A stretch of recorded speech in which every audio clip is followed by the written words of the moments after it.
जिस उत्साह से आज लोगों ने मेरा साथ दिया है उससे मेरा हौसला और बढ़ा है और ये विश्वास है कि अब इतिहास फिर दोहराएंगे। एक बार संकल्प लिया है मीरा भाईंदर के विकास का और इसलिए विधानसभा चुनाव हम लड़ रहे। मेरा कर्म ही मेरा धर्म है।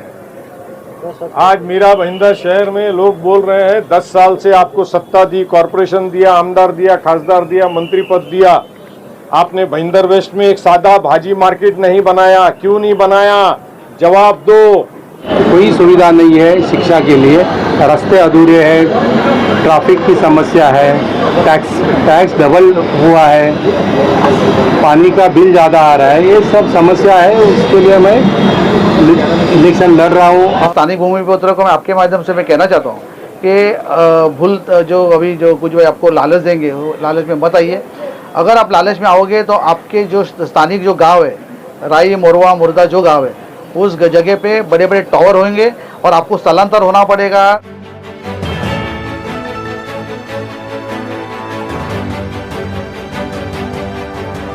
आप देख रहे हैं प्रवासी संदेश। नमस्कार, प्रवासी संदेश से मैं अभिज्ञान उपाध्याय आप सभी का स्वागत करता हूं। महाराष्ट्र विधानसभा चुनाव के नामांकन की आखिरी दिन 29 अक्टूबर को है और उससे एक दिन पहले यानी आज 28 अक्टूबर को मीरा भाईंदर में नामांकन की धूम मची हुई थी।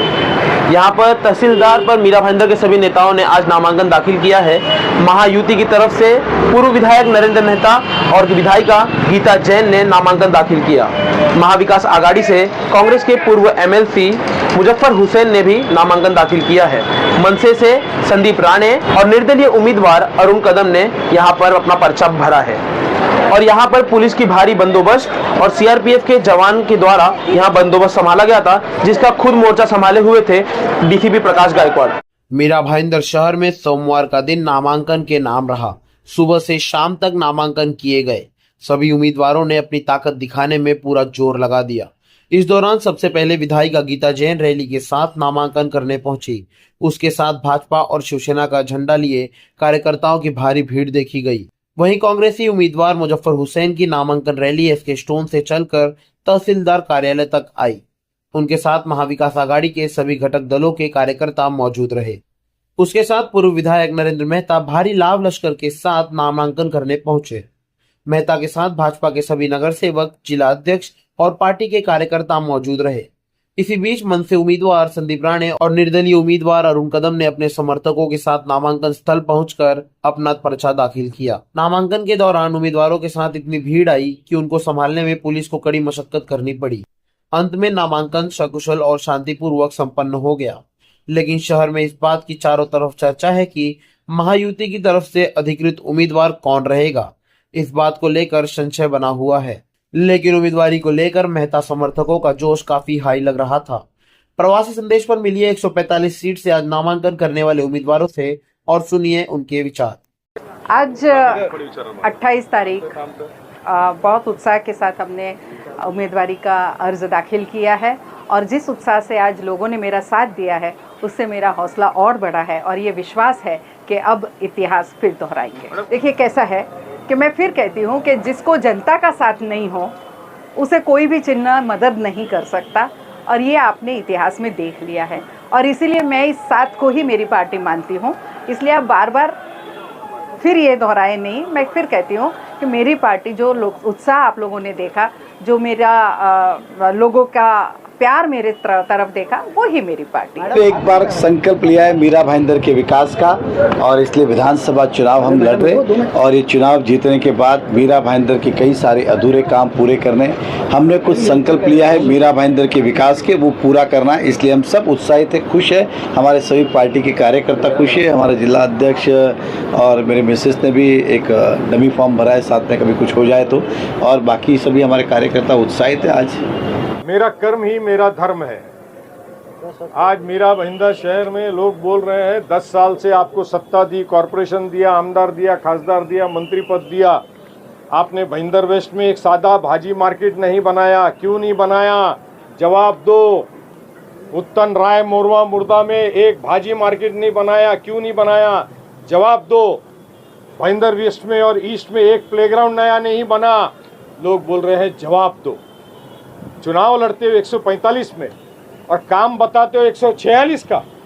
आप चुनाव 145 में लड़ रहे हो, Bhayandar waste, Rai Morva Murdha Uttan, Bhayandar east, cabin road, Jesal park, RNP park, Narmada Nagar, इन परिस्थितियों में क्या बदलाव किया आपने 10 साल में, इसका जवाब दो।